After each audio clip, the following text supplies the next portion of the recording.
جب تک آپ ان باتوں سے نہیں نکلیں گے کہ میرے ساتھ ایسا ہوا ویسا ہوا کیوں ہوا نہیں ہونا چاہیے، تب تک آپ اپنے لیے اچھے فیصلے نہیں کر پائیں گے۔ آپ کو بھلانا ہوگا اپنا ماضی، ساری عمر اپنے ماضی کو یاد کر کر کے اپنے حال کو خراب نہیں کرنا۔ بہت سارے لوگ ہوتے ہیں جن کے اندر بہت ساری صلاحیتیں چھپی ہوتی ہیں، وہ بہت کچھ کر سکتے ہیں اپنے لیے، اپنے خاندان کے لیے، اپنی آخرت کے لیے، اسلام کے لیے، بہت سارے لوگوں کی ہدایت کا ذریعہ بن سکتے ہیں، لیکن چپ چاپ قسم کی زندگی وہ گزار رہے ہیں۔ کیوں؟ کیونکہ ان کے ساتھ ظلم ہوا ہے، کیونکہ مہینہ دو مہینے پہلے ان کو ہرٹ کیا گیا، ان کا دل توڑا گیا، ان کو نقصان پہنچایا گیا، ان کو دھوکہ دیا گیا، اور وہ آج تک اسی صدمے میں ہیں، وہ آج تک اسی صدمے کو سوچتے ہیں، اس سچویشن کو سوچتے ہیں جس کی وجہ سے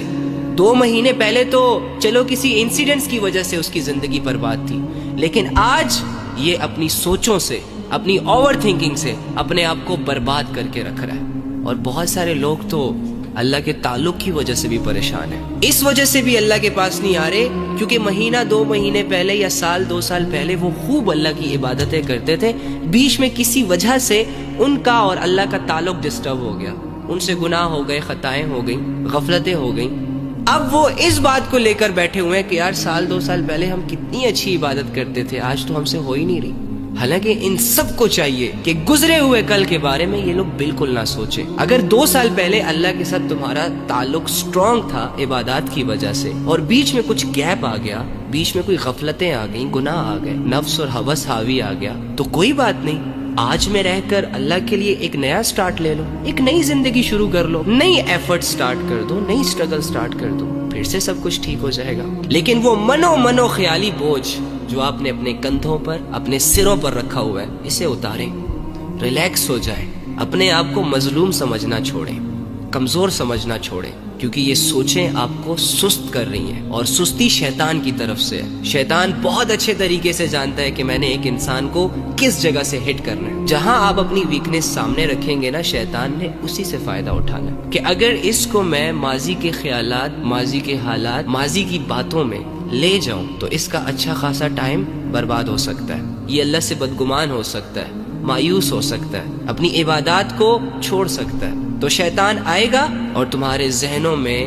گزرے ہوئے کل کے وسوسے، خیالات، حالات، واقعات ڈال کر تمہیں یہ ریئلائز کروانے کی کوشش کرے گا کہ تم کچھ نہیں کر سکتے، تم اس قدر ٹوٹ چکے ہو، تمہارے ساتھ اتنے بڑے ظلم ہوئے کہ اب آگے کی زندگی میں تم سروائیو نہیں کر سکو گے، پراپر طریقے سے کچھ کر نہیں سکو گے۔ اور جب آپ اس بات کو مان لیں گے، جب آپ سوچیں گے کہ ہاں واقعی میں تو بہت مظلوم ہوں، ہاں واقعی میرے ساتھ تو لوگوں نے بہت برا کیا، تو آپ چلتی پھرتی لاش بن جائیں گے، آپ کا اچھا خاصا ٹائم برباد ہو جائے گا اور شیطان اپنے مشن میں کامیاب ہو جائے گا۔ یعنی آپ کو پریشان رکھ کر یا پھر آپ کو مایوس کر کے اس اللہ سے دور کر دے گا جو اللہ ہمارا رہبر ہے، جو ہمارے حالات بدل سکتا ہے، جو ہماری اسٹرینتھ ہے، جو ہماری پاور ہے، جس پر توکل کر کے میں دنیا کے بڑے میدان فتح کر سکتا ہوں، جس کا بھروسہ کر کے میں ہر آزمائش سے لڑ سکتا ہوں۔ جب شیطان انسان کو اس رب سے بدگمان کر دیتا ہے نا، مایوس کر دیتا ہے، پھر انسان کے لیے اللہ کو پکارنا مشکل ہو جاتا ہے، گناہوں کی معافی مانگنا مشکل لگتا ہے، نیکی کی طرف قدم بڑھانا مشکل لگتا ہے۔ تو میرے بھائیوں اور میری بہنوں، ایک ہی چیز لے کر آئے ہیں آپ اپنے ساتھ، اور وہ ہے وقت، اور شیطان اسی وقت پر اٹیک کرتا ہے، زیادہ سے زیادہ ضائع کرنے کی کوششوں میں ہوتا ہے۔ وقت کی قدر کریں، جو ہوا سو ہوا، جو درد آپ کو 2-4 مہینے پہلے ملے تھے نا، جو زخم آپ کو لگے تھے، وہ بھر چکے ہیں، اب ان کے بارے میں سوچ کر انہیں تازہ مت کیا کریں، نئی زندگی کی طرف قدم بڑھائیں، اپنے آپ کو کمزور اور مظلوم سمجھنا بند کریں۔